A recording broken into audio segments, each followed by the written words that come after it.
கேரளாவினுடைய super star மம்முட்டி, மோகன்லால் அவர்களுக்கு இருப்பது மாதிரி ரசிகர்கள் எங்கள் தளபதி விஜய்க்கும் இருக்கிறார். ஆகவே தமிழ்நாட்டில் திமுகவோட கூட்டணி வைத்துக் கொண்டால் திமுகவுக்கு லாபம், நமக்கு லாபம் இல்லை. உங்கள் கருத்தை நீங்கள் பதிவு பண்ணீங்க. ஆனால் சில பேர் என்ன கருத்து சொல்கிறாங்கன்னா, என்றைக்கும் இல்லாத அளவுக்கு நீ காங்கிரஸ் தன் குரலை ஓங்கி எழுப்புவதற்கு காரணம் தமிழக வெற்றி கழகம். ஈவிக்கேன்னு ஒரு ஆப்ஷன் இருக்கனால தான் இன்றைக்கி அவ்வளோ பேரம் பேசுகிறாங்க டிஎம்கே கிட்ட. ஏன்னா அமைதியாக வாய மூடிட்டு போய் எப்பவும் போல் அவங்க பேசுவாங்க, அப்புறம் நார்மல் ஆகிடும் அப்படின்னு சொல்கிறாங்க. அது உண்மையாக தமிழ்நாட்டில் இன்றைக்கி அந்த வாய்ப்பு எங்களுக்கு வந்திருக்கிறது. ஒரு கட்சி வெற்றி பெற வேண்டுமானால் இந்த கட்சிக்கு வாக்களிக்க வேண்டும் என்று மக்கள் மத்தியில் ஒரு மைண்டு செட் ஆகும். எங்களுக்கு செட் ஆயிடுச்சு. ஒரு கட்சி வெற்றி பெற வேண்டுமானால் அந்த கட்சியினுடைய இரத்த நாளமாக, விலா எலும்பாக, விதை முடிச்சாக இருக்கிற தொண்டர்கள் உயிர் கொடுத்தாவது வேலை செய்து நம்முடைய கட்சியை வெற்றி பெற வைக்க வேண்டும் என்று களத்தில் நிற்கணும். This video is sponsored by Fast Track, celebrating 25 years of excellence. Download your Fast Track app now. Cresco Cars, leading dealers of Maruti Suzuki.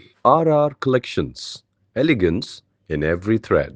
Top 4 call drivers, day or night, we drive for you.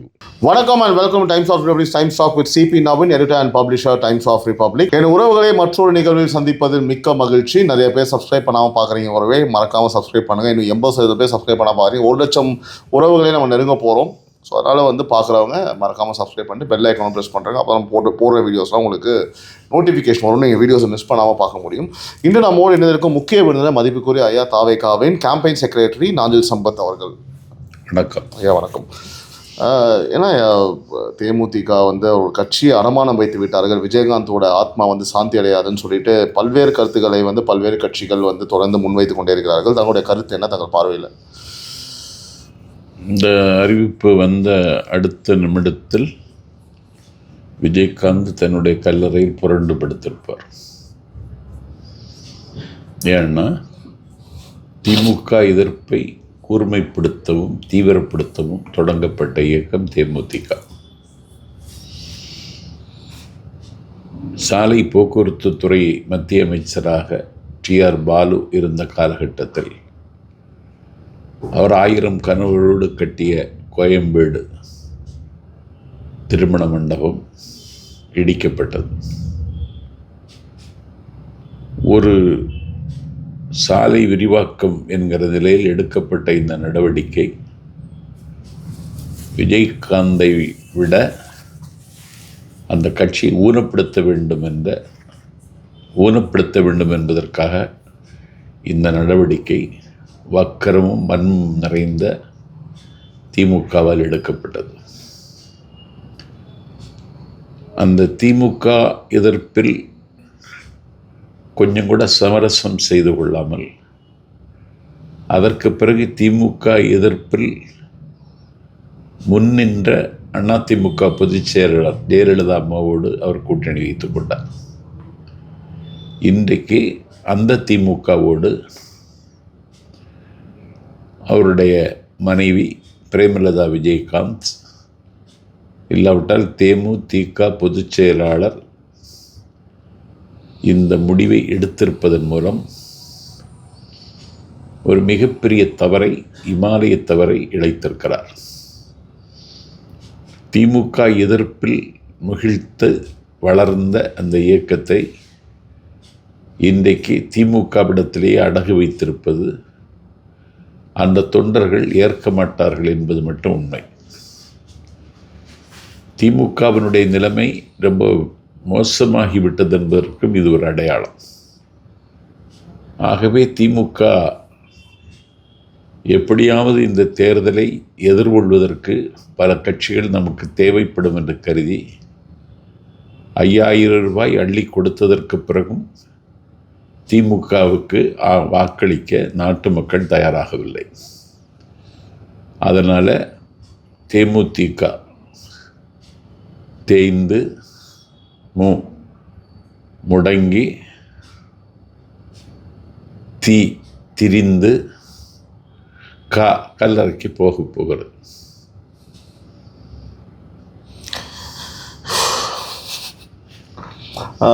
ஐயா, இப்போது நீங்கள் சொல்கிற கருத்துக்கள் வந்து கடுமையான சொற்களாக இருந்தாலும் கூட சில விஷயங்கள் ஏற்பக்கூடியதான் இருக்குது. ஏன்னா அவர் கட்சி ஆரம்பித்த முதல் இறக்கும் வரை, அவர் மறையும் வரை திமுக அவர் ஆதரிக்கவே இல்லை. ஆனால் திரு பிரேமலதா அவர்கள் 2016 வந்து நாங்கள் கேப்டன் அவர்கள் வந்து முடிவு எடுத்தார், ஆனால் அது அமையல. பழம் நழுவி பாலில் விழும்னு கலைஞர் அவர்கள் சொன்னார். ஸோ ஆனால் அப்படின்ற ஒரு ஸ்டேட்மெண்ட் வைக்கிறேன். அப்போ அது பொய்யா? டேரெக்டாகவே கேட்குறேன். பழுக்கவே இல்லை, அதை பழம்னார் கலைஞர். பழம் நழுவி பாலில் விழும்னு அவர் காத்திருந்தார். ஆனால் அதிமுக கூட கூட்டணி போயிட்டார்.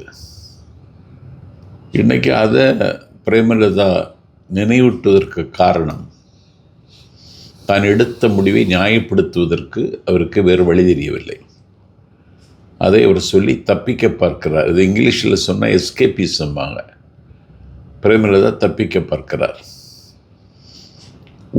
ஒரு அந்த விஜயகாந்த் அவருடைய மாலை சூட்டிய மணாளன் இன்னைக்கு அவரை என்ன செய்துட்டாங்க? வணக்கத்திற்குரியவராக வைத்து போற்ற வேண்டிய விஜயகாந்தை ஒரு வழிபாட்டுக்குரியவனாக மாற்றிவிட்டார்.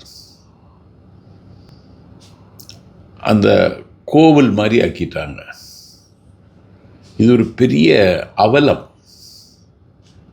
ஒரு தலைவரை கொண்டாடுவது என்பது தத்துவத்தை கொண்டாடுவது. ஆனால் தத்துவத்தை கொண்டாடாமல் தலைவரை கொண்டாடுகிறோம் என்கிற பெயரால் கேப்டனை கடவுளாக்க சித்தரிக்கிற முயற்சி, ஒரு அறியாமை என்கிற அந்தகாரத்தில் பிரேமலதா இருக்கிறார் என்பதற்கு அடையாளம். தானும் தன்னுடைய குடும்பமும் நன்றாக இருக்க வேண்டும் என்பதற்காக தேமுதிக என்கிற அமைப்பையே தன்னுடைய சுயநலத்திற்கு பயன்படுத்தியவர் என்கிற பழி பிரேமலதாவின் மீது விழுந்து விட்டது. வேறு கட்சிகள் விமர்சிக்கின்றன என்பதை விட தேமுதிகவில் கேப்டன் பால் ஒரு ஈர்ப்பு கொண்டு, காதல் கொண்டு அந்த கட்சிக்கு கடமையாற்ற வந்த தோழர்களெல்லாம் இன்றைக்கு எதையோ இழந்தது மாதிரி துடிக்கிறார்கள். அப்போது வந்து பல கருத்துக்கள் இருக்குது. அதில் முக்கியமான கருத்துக்கள் நம்ம பார்க்கக்கூடிய என்னென்னு பார்த்தீங்கன்னா, தன்னோட சொந்த சுய லாபத்துக்காக பிரேமலதா அந்த முடிவை எடுத்துட்டாங்க. ஆமாம், அதுதான் உண்மை. அதான் உண்மை. அதான் இல்லை, இது நீங்கள் மாற்று கட்சியில் இருக்கிறனால நீங்கள் இந்த பதிலை சொல்கிறீங்களா? இல்லை, அதாவது சாம பேத தான தண்ட எல்லாத்தையும் பார்த்துட்டாரு அண்ணா ஸ்டாலின். இருக்கிற கட்சிகளை தக்க வைக்க முடியுமான்னு அவருக்கு தெரியலை. இப்போ நாஞ்சில் சம்பத்து ஒரு அரசியல் பார்வையாளனாக சொல்லுகிறேன், இப்போது திமுக கூட்டணியில் இருக்கிற கட்சிகள் திமுகவில் நீடிக்கும் என்பதற்கு எந்த உத்தரவாதமும் இல்லை. திமுக தோற்கும் வர்ற தேர்தலில். திமுக சனிப்பிணம், தான் மட்டும் போகாது, தன்னோடு சேர்ந்தவர்களை அழைத்து கொண்டு போகும். திமுக தோற்குமானால் திமுக கூட்டணியில் இருக்கிற கட்சிகளும் தோற்கும். அதனால் திமுகவில் இருக்க விருப்பம் இல்லாமல் தான் அந்த கூட்டணி கட்சிகள் இருக்கின்றன. அதனுடைய அறிகுறி தான் காங்கிரஸ் கட்சிக்குள் மூன்றிருக்கிற கலகம். அதனுடைய அறிகுறி தான் நேற்றைக்கு விடுதலை சிறுத்தைகள் அமைப்பின் மதிப்பிற்குரிய தலைவர் தொல் திருமாவளவன் ஆட்சி அதிகாரத்தில் பங்கேற்பதில் என்ன தவறு என்று காங்கிரஸிற்கு அவர் கவரி வீசுகிறார். ஆகவே காங்கிரஸ் வெளியேறுமானால் கம்யூனிஸ்டுகள் இருப்பதற்கு வாய்ப்பில்லை. ஆகவே மெகா கூட்டணி அமைத்திருக்கிறோம் என்று கர்வத்தில் இருக்கிற திமுக அந்த கூட்டணியை தக்க வைப்பதற்கு இன்றைக்கு ததிக்கிணத்துவம் பாடுகிறது, தாளம் போடுகிறது. இவர்கள் வெளியேறிவிட்டால் அந்த இடத்தை இட்டு நிரப்புவதற்கு சில சில்லுண்டிகள் தேவைப்படுகிறார்கள். அதில் ஒன்று தேமுதிகன்னு அண்ணா ஸ்டாலின் முடிவெடுத்து இன்றைக்கி அந்த அம்மாவை சேர்த்துருக்காங்க. ஐயா, எப்பவுமே இல்லாத அளவுக்கு காங்கிரஸோட டிமாண்ட் டுவர்ட்ஸ் டிஎம்கே, அந்த அலையன்ஸ்க்காக இந்த டிமாண்ட் அதிகமாக இருக்கிறதுக்கான காரணம் என்ன நீங்கள் நினைக்கிறீங்க? இல்லை, காங்கிரஸ் இருப்பது இந்த அவங்களோடு கலகம் செய்வது மாதிரி காட்டிக்கொள்வதற்கு காரணம் ஒன்று, நார்த் வட இந்தியா முழுவதும் பிஜேபி ஆட்சி, தென்னிந்தியாவிலாவது நம்முடைய கையில் இருக்க வேண்டும் என்று கருதுகிறார் யார்? ராகுல் காந்தி. இப்பொழுது கர்நாடகம் அவர்கள் கையில் இருக்கிறது, தெலுங்கானா இருக்கிறது. நடந்து முடிந்த உள்ளாட்சி மன்ற தேர்தலில் ரிசல்ட்டை வச்சு பார்த்தா கேரளமும் அவர்களுக்கு வசமாக வாய்ப்பு இருக்கிறது. அதில் ஏதாவது ஒரு ஸ்க்ராட்ச் விழாமல் ஆட்சி கட்டலில் அமர வேண்டுமானால் அதற்கு ஒரு ஆதரவான குரல் விஜயின் குரலாக இருந்தால் நன்றாக இருக்கும் என்று அவர்கள் எதிர்பார்க்கிறார்கள். கேரளாவினுடைய சூப்பர் ஸ்டார் மம்முட்டி, மோகன்லால் அவர்களுக்கு இருப்பது மாதிரி ரசிகர்கள் எங்கள் தளபதி விஜய்க்கும் இருக்கிறார்கள். ஆகவே தமிழ்நாட்டில் திமுகவோடு கூட்டணி வைத்துக் கொண்டால் திமுகவுக்கு லாபம், நமக்கு லாபம் இல்லை.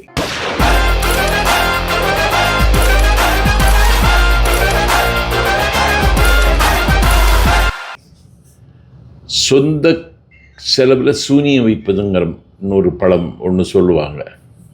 இன்னைக்கு சொந்த செலவிலேயே சூனியம் வச்சுட்டாங்க.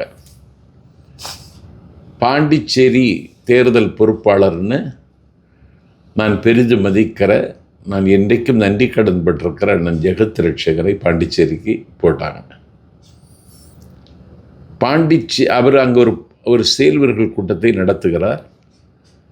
செயல்வீரர்கள் கூட்டத்தில் எல்லோரும் கோரஸாக ஒரே குரலை எதிரொலிக்கிறார்கள். 1986 ஆர்வி ஜானகிராமன் முதலமைச்சர் பாண்டிச்சேரியில், திமுக. ஜானகிராமன் முதலமைச்சராக இருந்த அந்த 86க்கு பிறகு இதுவரைக்கும் 30 வருடங்களாக திமுக ஆட்சி இல்லை. திமுக ஆட்சி வர வேண்டும். ஆனால் நம்ம காங்கிரஸை சுமந்து கொண்டிருக்கிறோம். இந்த கழுதையை சுமப்பது நமக்கு பெரிய இழப்பு. நாம் ஆட்சிக்கு இங்கே வர முடியாது. அதனால் இந்தியா கூட்டணி என்கிற மாய்மாலமெல்லாம் செய்யாமல் பாண்டிச்சேரிக்கு மட்டும் ஒரு தனி விதியை வகுத்து கொள்ளுங்கள். பாண்டிச்சேரியில் திமுக ஆட்சி மலர வேண்டும்னு திரியை கொளுத்தி போட்டுட்டாங்க. இது திரி இல்லை, பாம்புங்கிறத இப்போ தான் தெரியுது. அது டெல்லி தலைமைக்கு போனதற்கு பிறகு ராகுல் காந்தி மிகுந்த கவலை அடைந்திருக்கிறார். நம்ம நல்லா எல்டர்ஸ்ட் பிரதர்னு நான் சொல்லியிருக்கேன் ஸ்டாலினை. அவர் ஏன் இப்படி பாண்டிச்சேரியில் போய் அத்துமீறுகிறார்னு அவர் கொஞ்சம் ஆவேசப்பட்டிருக்கிறார்.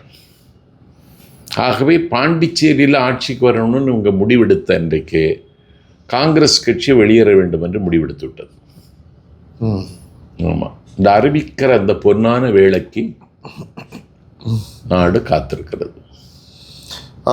உங்கள் கருத்தை நீங்கள் பதிவு பண்ணீங்க. ஆனால் சில பேர் என்ன கருத்து சொல்கிறாங்கன்னா, என்றைக்கும் இல்லாத அளவுக்கு நீ காங்கிரஸ் தன் குரலை ஓங்கி எழுப்புவதற்கு காரணம் தமிழக வெற்றி கழகம். டிவிக்கேன்னு ஒரு ஆப்ஷன் இருக்கனால தான் இன்றைக்கி அவ்வளோ பேரம் பேசுகிறாங்க டிஎம்கே கிட்ட. ஏன்னா அமைதியாக வாய மூடிட்டு போய் எப்பவும் போல் அவங்க பேசுவாங்க, அப்புறம் நார்மல் ஆகிடும் அப்படின்னு சொல்கிறாங்க. அது உண்மையா ஐயா?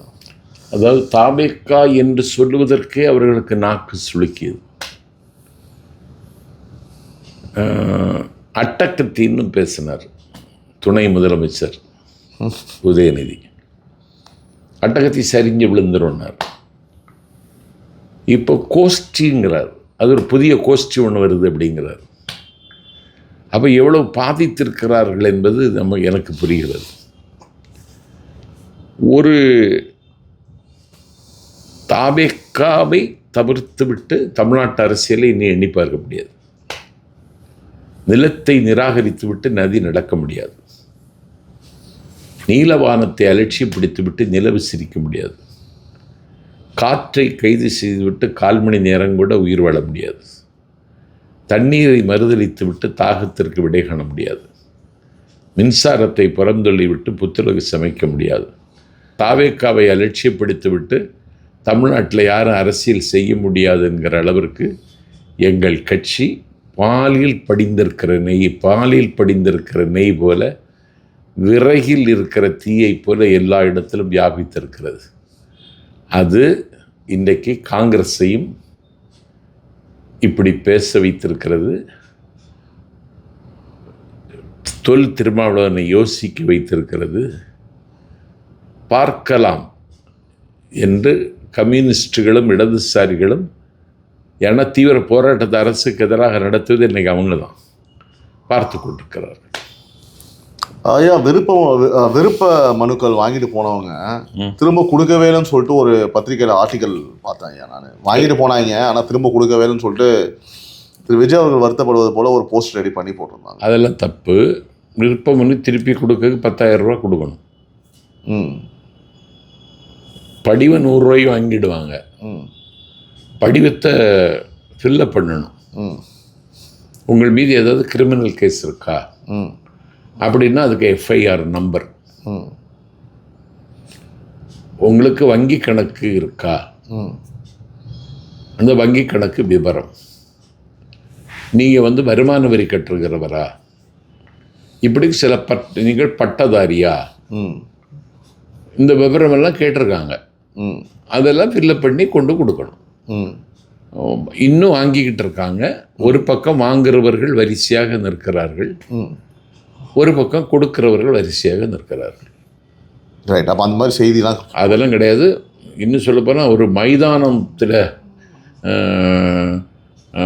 ஒரு நிறைய பேர் நிற்கிறது மாதிரி இந்த மனுக்களை வாங்கி குவிச்சிருக்காங்க பனையூரில். 734 தொகுதிகளுக்கும் திறமையான அரசியல் அனுபவம் கொண்ட மக்கள் மனதுக்கு பிடித்த வேட்பாளர்களை அங்கே ஆல்ரெடி வேலை செய்த வேட்பாளர்களை தேர்வு செய்து விட்டதா? அந்த பணிகள் எப்படி போயிட்டுருக்கு? இல்லை அந்த மாதிரி வேட்பாளர்களை எதிர்பார்க்கலாமா?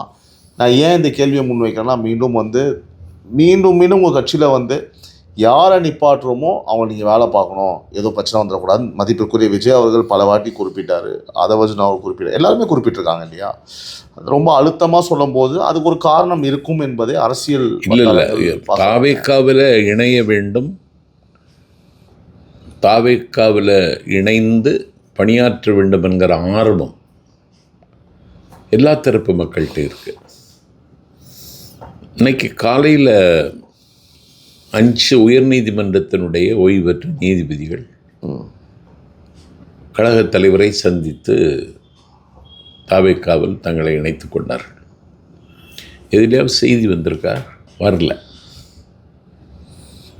இன்னைக்கு எங்களை காயப்படுத்த வேண்டும் என்று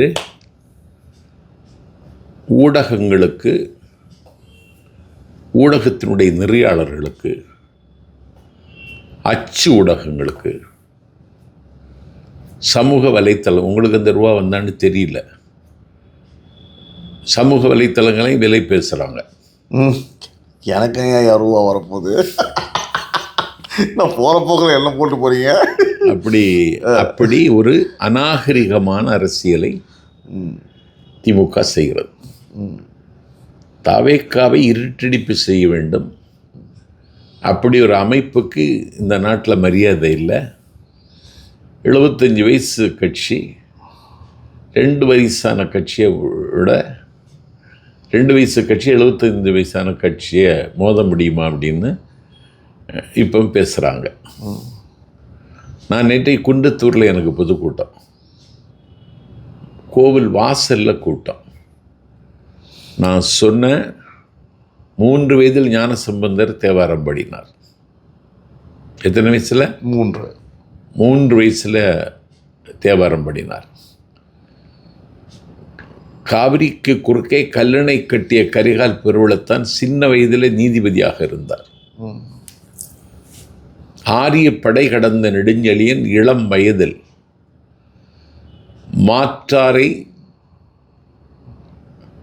மாற்றாரின் மீது படையெடுத்து பாண்டிய சாம்ராஜ்யத்தை விரிவாக்கினான். அதனால் 75 வயசு 15 வயசுங்கிறதெல்லாம் பொருட்டல்ல. மக்கள் யாரை ஆதரிக்கிறார்களோ அவர்களுக்குத்தான் வாக்கு, அவர்களுக்குத்தான் வாய்ப்பு. தமிழ்நாட்டில் இன்றைக்கி அந்த வாய்ப்பு எங்களுக்கு வந்திருக்கிறது.